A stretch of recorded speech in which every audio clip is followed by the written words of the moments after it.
This place flipping sucks, Tam said, using her whiniest voice. She didn't get to visit with her friend Lena very often since she lived amongst the humans.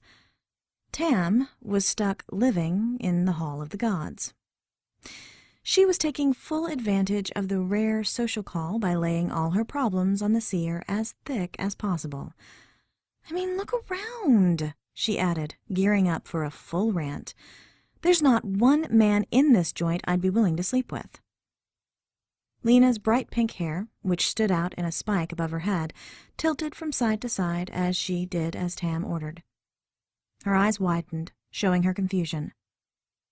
Are you insane? Disbelief laced her words. Lifting one beautifully manicured finger, she pointed out a blonde angel guarding a nearby door. What about that one? Before Tam could answer, Lena added, or that one? Tam didn't bother glancing in the redhead's direction.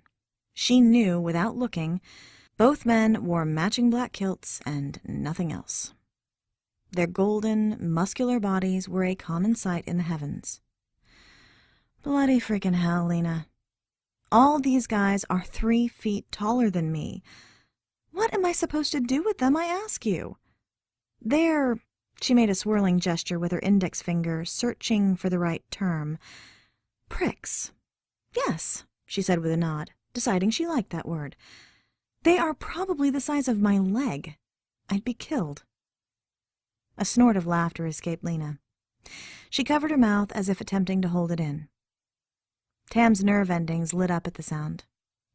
Most people believe chanting their belief in fairies will cause one to grow strong. In truth, laughter was the key to pixie power. A day with Lena was equivalent to a day at the spa for Tam. Not only was Lena the clumsiest immortal in all the realms, she was also a regular hoot. Feeling encouraged, she grew even more outrageous. Take him, for example. Tam nodded toward a dark-haired angel who stood a few feet taller than the rest. Notice how his kilt falls to his shins instead of his knees, she pointed out. Lena nodded. I did think it was odd, but then again, what isn't here? It was Tam's turn to snort. Well, his is not a fashion statement. I heard he tried wearing the standard uniform when he first arrived, but everyone got sick of seeing his huge, one-eyed monster slapping his kneecaps every step he took.